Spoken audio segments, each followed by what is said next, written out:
where to go to next. I'm thinking about East Africa. I haven't really been around there a whole lot. Like Northeast Africa. I guess I've been to Egypt and I don't know, a couple countries. But um, Ethiopia looks amazing, right? Um, here's what I have found. So if you're thinking about traveling, and you're looking for adventure. These are some of the more recent places that I've been that I found worth knowing about. I mean, really cool. And incidentally, I did sort of explore the option of doing something more than just traveling. I was able to get in touch with a program director for the BBC, and he informed me that like travel channels are networks and whatever are not buying travel shows unless you're famous. I am not, so it looks like that it's not likely to happen. But all the same, having said that, if you have any connections, here's my angle, if you will. What I have found is that technology has kind of killed the much of what I think is fantastic about traveling, and that is the surprises and curiosity. I was wondering why you can look at a variety of resources, see where you're going and like get all good advice, right? And personally, I was just like not drawn to it. And it came to my attention that for myself, what I like about traveling is, the unknown. I was traveling through the Amazon recently, and it occurred to me that that's really what I liked about it. In that case, well, actually, let's finish that previous thought. If anybody's got any connection and wants to see a sort of pure travel type show, what I do is I don't bring luggage and I don't plan ahead and I don't know anything about where I'm going. This happened. And figure it out as I go. It's a little overwhelming at times. Really exciting. The Amazon was probably the best example. Now that I think about it, I had heard about a cargo ship that you could find, running up the Amazon, and so I hopped. I knew nothing about this. I didn't even know you couldn't like. Well, and let's not go into how little I knew. I didn't know anything. But I found out where a bypassing boat would be going and hired a little banana boat to bring me out to it. I jumped on board and had no idea where I was going, how long it would take, where I'm going to get to, which was pretty overwhelming at times. And a little anxiety. I got my exit visa from Colombia, and then I had to go across the river to Peru to get a stamp on my passport there. I've had a little bit of issue with visas. I was in Vietnam not long ago, and they didn't give me the full 30 days, which I was expecting. So in that case, I should have checked, but I opened my visa up by the border of China, my passport, and realized I had like 18 hours to get out of the country. Awkward, no flight. I figured it out. Gave my motorcycle to a monk. Said, here, share this with your people. And hired a driver. Got on the phone to an old girlfriend. I was like, baby, help me out here, right? And funny enough, she was like, yeah, okay. I didn't, like somehow, I had a visa for Cambodia. And somehow there were no flights to Cambodia. That's kind of like going to LA from San Francisco. Hard to imagine that there would be no room on a flight going. But what she did find was a flight coming back home to San Francisco. And to be honest with you, that trip was flipping intense.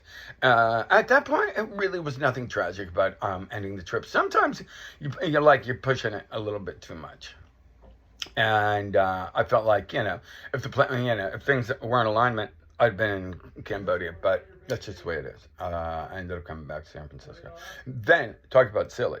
I was sitting in the airport in San Francisco, and I was thinking that I didn't want to stop traveling.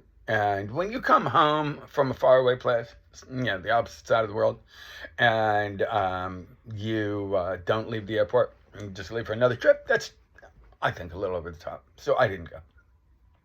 At any rate, okay. So here's the idea for Ethiopia or that whole region. I kind of wouldn't mind going to Somalia. I understand Somalia is nice, and I think one of the things, like that I think traveling offers is not just amazing places to go and see, but also it's a nice opportunity to sort of break down preconceived negative negativity, if you will, the impression that pops into many Americans' mind is there was a conflict, and there's a horrible image of an American soldier being like dragged through the street. Just terrible, horrific image, right? Unfortunately, a country that you don't have a whole lot of interaction with, that can like be a lasting image. So I think it'd be kind of cool to go. And my understanding is it's like very green. I picture that area real dry, but like really green, and apparently the economy is really good. And people are people. Like the political conflict is a freaking horrible thing. It's quite unfortunate, and like on so many levels. But if I can help shine a bright light on happy people in a faraway place and sort of mitigate the damage done by past conflict, then I'm doing something more than just traveling. That would, traveling with a purpose. Anyway, anybody who likes that idea, I don't really necessarily need money, but a little bit of direction. If I knew I was going to be able to sell something, before I left, that might be kind of cool. And I'm thinking, what I've done in the past is it's just me and iPhone. So it's quite authentic. I think the probably the first example of this was kind of unusual circumstances. I was had been dating a girl, a really nice girl, but things weren't working out. So, it was time to terminate that relationship. And it's, I can find that to be like unpleasant. So, although that wasn't necessarily the reason why I went on that trip, but things were going, south to the extent that I needed to put a spring back in my step, and traveling often does that really well. But super weird circumstances. I politely excused myself. I'd been staying with her for a fair bit of the time, and at that particular moment was actually at her place, and I was like, okay, things getting a little dark here. I think I will go to the airport. And it was really weird. She was like, no, if you don't let me take you to the airport, then you're not going to get your computer back, and things like this. Really ridiculous stuff. So I'm like, I don't really know what to do about that. So it was like the longest night. It was really, awkward. Sort of like looking at the clock, wondering, is she going to sabotage my trip? And in the end, she actually did bring me there, but there was a lot of like really ridiculous things happening. So the normal reaction that you would have to normal circumstances was not prevalent, because circumstances were so abnormal that I was like, sort of like, okay, I'm gonna have to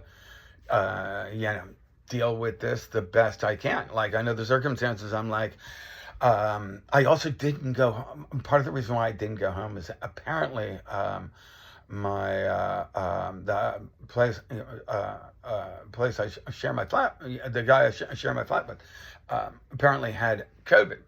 Now, ironically enough, when I returned, 4 weeks later, he had it again. So, naturally you're like, okay, does that even make sense? And no, like, there's a lot of things that aren't making sense. One of which being an angry girlfriend insisting on driving you to the airport. And I really was. It's unsettling. You're like, what are you freaking doing? This is insane. I'll hop in an Uber and on my way. But sure enough, she drives me there, and then I'm like, thank you. And I go to hop out the car. She's like, no, I'm walking you to the gate. You're like, okay. And I get to the gate, and that was it.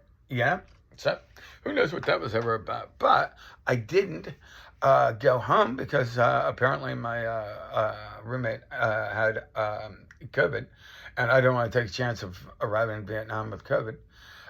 So I just walked on the plane with what I was wearing for the most part. And I've been finding that to be a really fantastic way to travel. The more, you don't want to put yourself in a bad position, right? But I don't know. I've been really, like, I don't like shopping.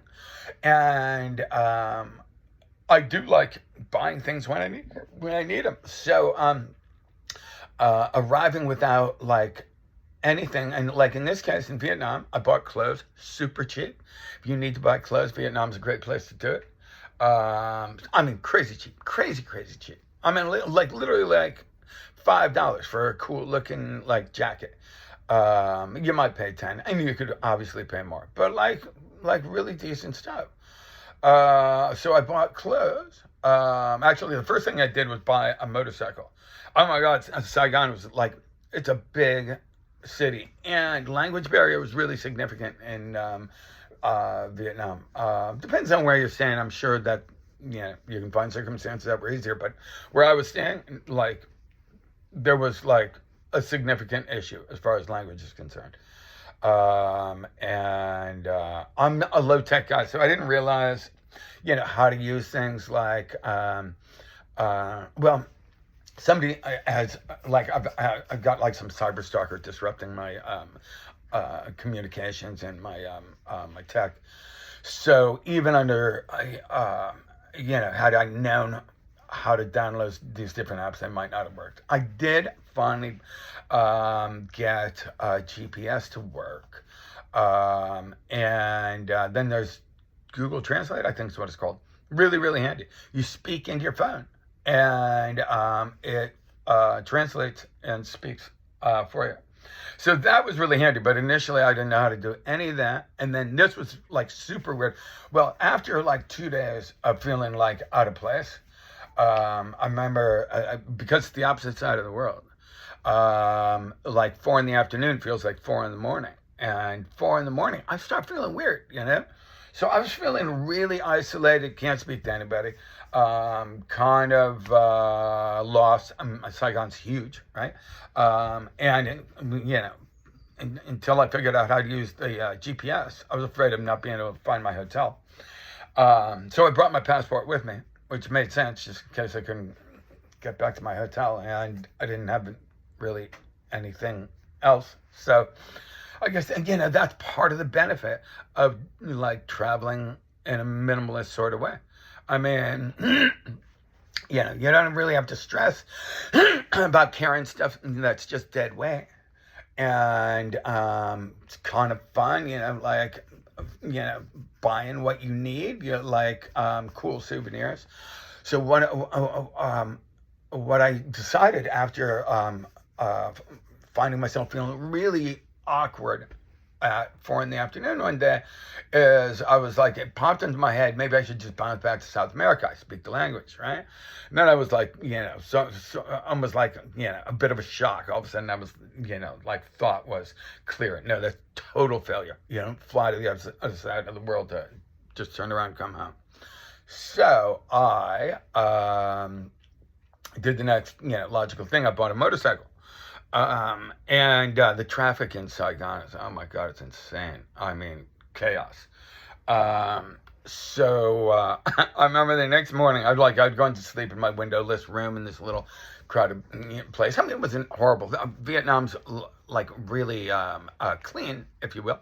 So even like your most compromised place is really well maintained and really inexpensive. So anyway, In the morning, I went and I found somebody selling motorcycles. He had two, and one of them was shiny, and I was like, okay, how about that one? He's like, no, you don't want that one. You want this one. And I'm like definitely not feeling like I'm on top of my game. So you're like, is this guy taking me for a ride, or what's up? And it was a tired looking motorcycle, but he's like, no, this is a Honda. If you want to resell it, this other one, nobody's going to want to buy it. I'm like, well, I'll have to hope that the guy's a stand up guy. It turns out he was, because the motorcycle worked really well. But I remember he says, do you want to take it for a test drive? And I'm like, no, man, I don't even want to freaking ride it. I just need to get out of Saigon. But you got it. Test drive. And the traffic's just madness. I mean, it's like a river of motorcycles. And like once you get in that river, you can't necessarily just, get out of it. It was, oh my God, it was nuts, right? So anyway, I buy this. And now I got to get out of Saigon. Now, when all you're doing is leaving, that's super weird. Like I had no destination, So it was one of the more awkward experiences that I've had. I don't recall having ever just left for the sake of leaving without any destination in a country where I don't speak the language. And I have no idea. I know nothing about that country, right? I didn't even know. I'm like, I didn't. I don't make myself sound stupid, but I didn't really know. I didn't look into it. I just bought a cheap ticket, so I literally did not even know if I was flying into the north or the south. Turns out Saigon is now called Ho Chi Minh City, and it's in the south. So I leave, and there's water everywhere. And how do you get across these rivers is obviously like on a bridge. But some of the bridges don't allow motorcycles. And there's an uncomfortable feeling when all of a sudden that ocean of motorcycles, that river of motorcycles, is now just you and big semis, right? And I don't want to get myself in trouble. It's really awkward. I don't know what I'm doing. Right? And so I'm at the toll booth, and I think the guy was being nice and trying not to look my direction. But I'm like, so I kind of get his attention, and he's like, no, you can't go across there. But what that meant is I had to go the opposite direction into oncoming traffic. Really kind of overwhelming. Now they do this, so nobody was really tripping about it. And that they are. I think the thing that's really impressive about Vietnam and many, like some cultures just work because the people are cool. Like if you had one, jackass with attitude in that, chaotic river of motorcycles, somebody's doing the freaking entitled thing. You get a lot of that in the West, you know what I mean? Like it would just be a total disaster. There are people are really, respectful and considerate to one another. And like everybody's trying to get somewhere, let's all try and get there peacefully. So I eventually figured out, I was able to get my GPS working and then put it to like walk, direction for walking. And that finally got me out of Saigon. And I did meet somebody that had given me the idea of going to a beach town called Munich. And it occurs to me, at least I did have a destination at that point, because it really is awkward not having a destination. Now, eventually, I found it to be absolutely fantastic, because I eventually came to realize you're always going to be able to find gas, mostly. You can always find a place to sleep.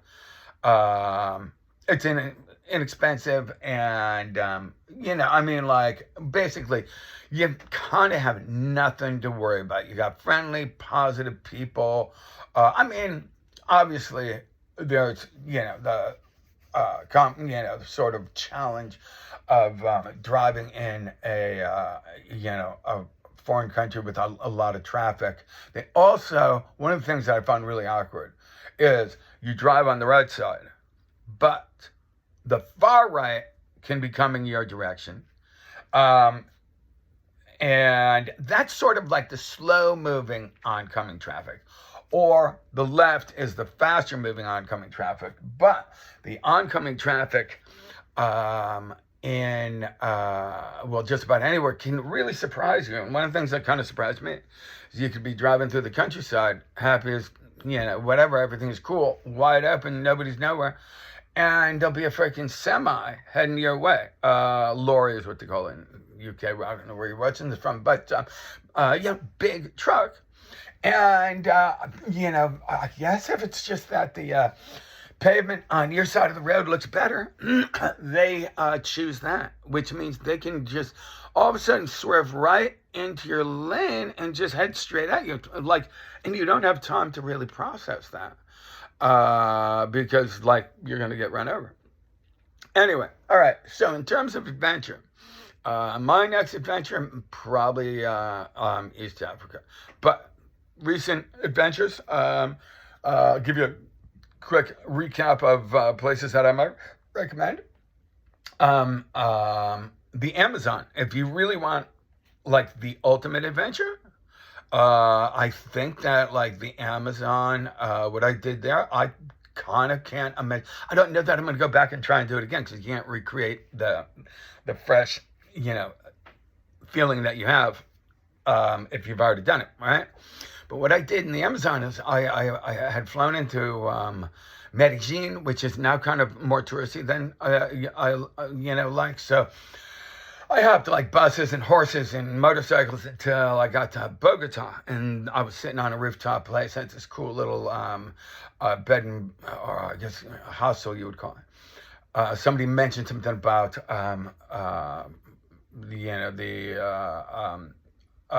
ability to travel up the river on a cargo ship. That sounded cool, right?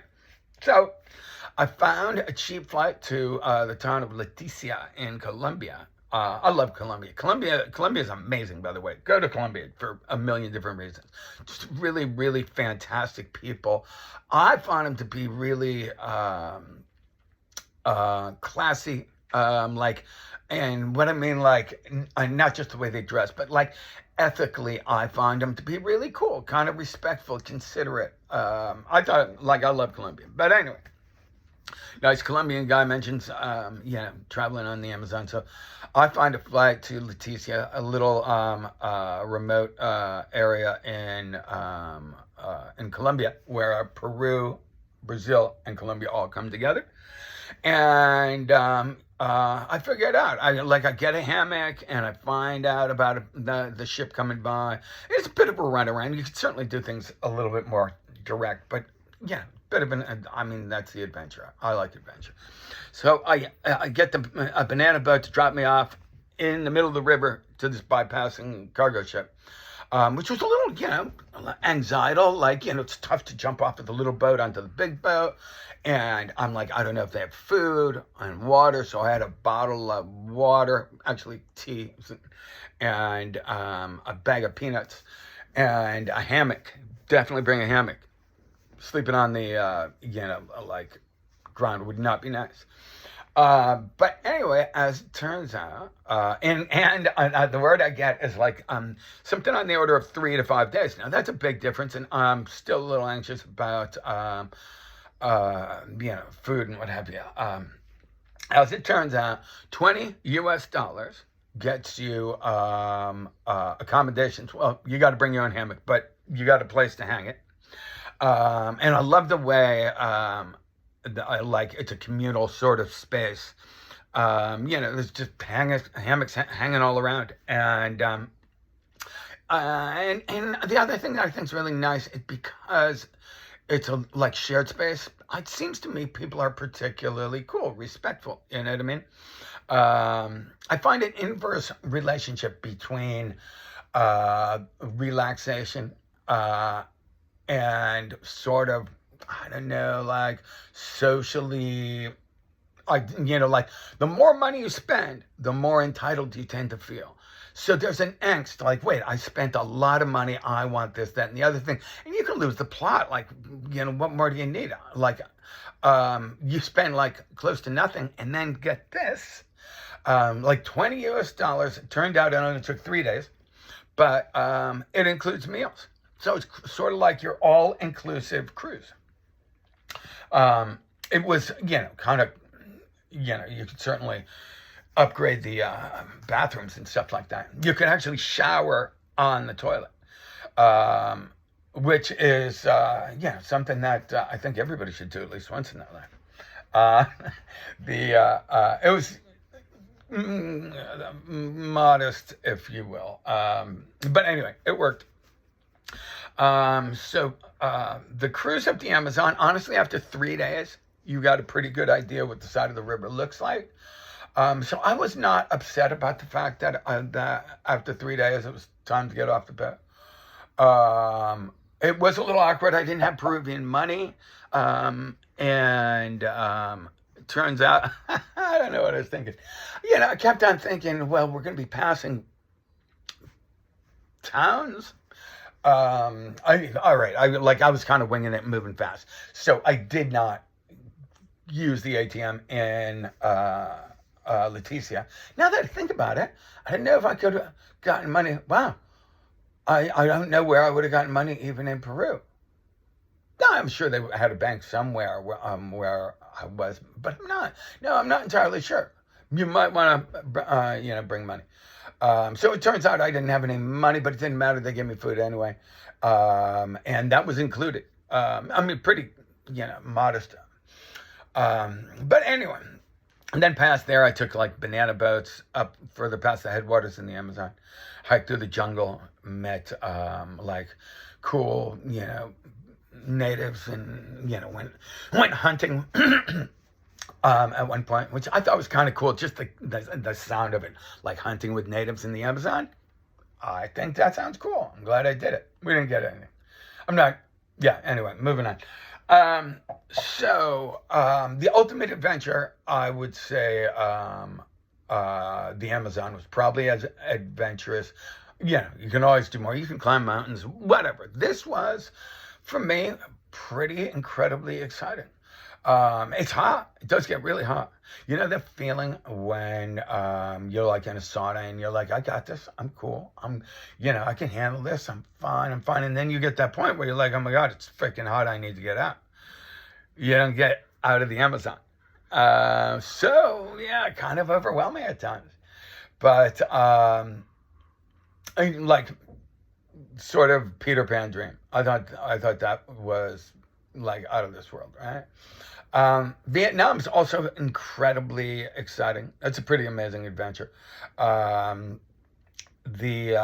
was kind of overwhelming not being able to speak the language, but I find Vietnamese people to be super, super cool. I like them a lot. Like they just have a cool sort of sort of respect your space, friendly. Like if you flash them a smile, you get one back. But if you want to just chill, nobody's vibing it. The food's amazing. The countryside's incredible. They kind of have everything. I think Vietnam is, I don't know, about as cool as it can get. Yeah, pretty out of this world.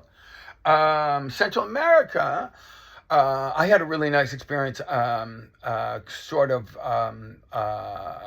Met a really nice young lady, and she had a big family. They were like merchants, so they had like stores, and one of the brothers had a ranch. I don't know, the ultimate experience for me is like being kind of like being able to like live with the locals, and get a little bit of insight to their lifestyle that way. I speak the language there, which makes a big difference. But I find El Salvador to be pretty out of this world. And Honduras, scuba diving in Honduras, really nice, and I find the people to be really cool. Some of the people, like there's like people speak English there. I don't know exactly what's up, but I don't know the details, but I did notice some people speaking English, and that's all I got to say about that. Thought that was kind of interesting. Let me think. Guatemala, by the way, Guatemala, like if you had to limit your trip to one country, they've got like really, it's the highest indigenous population out of Central and South America. Like culture is really cool, and they've got a lot of like ancient ruins, which I think's really cool. Mountains, rivers, lakes, yeah, ocean. They kind of have it all. So let's see. So what do we got? Colombia, Peru, Central America, Vietnam. Yeah, I guess that's kind of it for recent travel. Ran around this country on a motorcycle for a bit. Mostly, pretty much only California now that I think about it. But California's got a lot to offer. And bringing a hammock with a ground pad to put in the hammock um, gives you like kind of extreme comfort. Like I sleep really well like that. Then yeah. So anyway, it's compact, easy to travel that way, and kind of cool to be able to just kind of cruise. And all you need is two trees. Like if you're comfortable in a hammock, like you're a very fortunate individual because you can usually find two trees, yeah, spaced properly apart. I did when I was in college. I remember hitchhiking to Mexico from Minneapolis, University of Minnesota, and don't assume that you're going to find trees everywhere because a lot of the central, region of the United States is like cornfields and stuff, and so that was a little awkward. But anyway, all right. So I tell you what, if anybody has any idea how to remedy ridiculous circumstances with a computer, literally it's been going on for years, and it's sociologically, it's almost a bit of a interesting sort of study, if you will, because once you've exhausted all reasonable means by which to remedy a situation, and you're not finding anything works, do you just give up? Me, have been traveling, but I'm, running like I'm out of work. Like my business has been, like sabotaged. I've been in business for like ever. Like I started my business when I was in like high school. I'm a landscape designer. And there's, things that you learn to expect after 30 years in business. One thing I have not experienced is the phone not ringing at all. Now, some hacker had blocked my call forwarding from my business phone, which was why my phone wasn't ringing. And I didn't realize that until after I canceled that particular line. But phone doesn't ring for a year. You're finally like, I'm just wasting money and don't have work, so I got to figure out where to cut corners. I was a little humbling to realize that, and then it turns out somebody had hacked my website, and though it appeared to me when I would check on it that everything was normal, but it turned out that there was somebody had changed the contact email. So yeah, pretty incredibly stressful. And talk about stressful. This was so stressful. I literally ended up in the hospital at one point. You can't imagine. You're just like the wonderful world I lived in is being attacked by some horrific cyber stalker. And at any rate, they gave me something called gabapentin, which is anti-stress sort of thing. And recently, just the other day, was looking at the dictation and on my Apple iPhone, and it was translating to a language that doesn't exist. You can't write those words on your iPhone because autocorrect will correct it. So I called Apple. Here's the thing that's really even more stressful is I called Apple. When I heard my Apple, they've got really great support, and at least they typically have. I think it's a great company, so I'm not putting them down. This has nothing to do with Apple. This has to do with the hacker. So I get through to somebody that essentially is like, no, that's normal. I'm like, no, it's not normal. Apple does not, create its own language, right? And I was like, put me in touch with somebody better than you. I don't want to be mean. But then there's somebody else, and she again was like, yeah, well, like wait until the new version comes out.